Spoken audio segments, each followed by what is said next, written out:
पाहताय प्रहार टीव्ही, सत्यमेव व्रतम। गेल्या 4 वर्षापासून सुरू असलेल्या शिवसेना पक्ष आणि चिन्हाच्या सुनावणी संबंधी उद्धव ठाकरे यांनी एक महत्त्वाचं वक्तव्य केलंय। सर्वोच्च न्यायालय शिवसेना पक्ष चिन्ह आपल्यालाच देणार आणि जरी चिन्ह आपल्याला मिळालं नाही तर ते गोठवलं जाईल असा विश्वास उद्धव ठाकरे यांनी केला। तसेच सध्याचा काळ हा पक्षवाढीसाठी अनुकूल असून 2029च्या निवडणुकीच्या तयारीला लागा असा आदेश उद्धव ठाकरे यांनी पदाधिकाऱ्यांना दिले।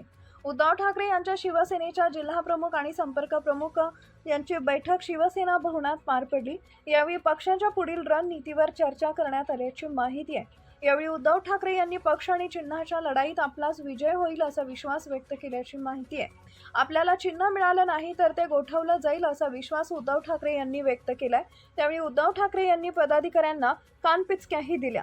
जबाबदारी पार पाडता येत नसेल तर पद सोडावे, अशा अधिकाऱ्यांना अन्य जबाबदारी दिली जाईल असं उद्धव ठाकरे म्हणाल्याची माहिती आहे। सध्याचा काळ हा पक्षवाढीसाठी अनुकूल असून पदाधिकाऱ्यांनी 2029 सालच्या लोकसभा विधानसभेच्या तयारीला लागा असा आदेश उद्धव ठाकरे यांनी दिले।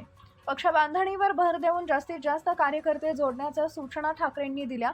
आगामी पंचायत निवडणुकांवर विशेष लक्ष केंद्रित करण्याचे निर्देश ठाकरेंनी पदाधिकाऱ्यांना दिले।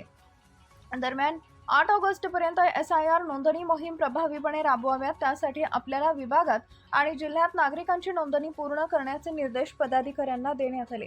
SIR प्रक्रियेतून एकाही पात्र व्यक्तीचं नाव वगळलं जाणार नाही याची काळजी घेण्याच्या सूचना उद्धव ठाकरेंनी दिल्या। नीटचा पेपर फुटला म्हणून ज्या मुलांनी आत्महत्या केली त्यांची सरकारनं माफी मागितली पाहिजे।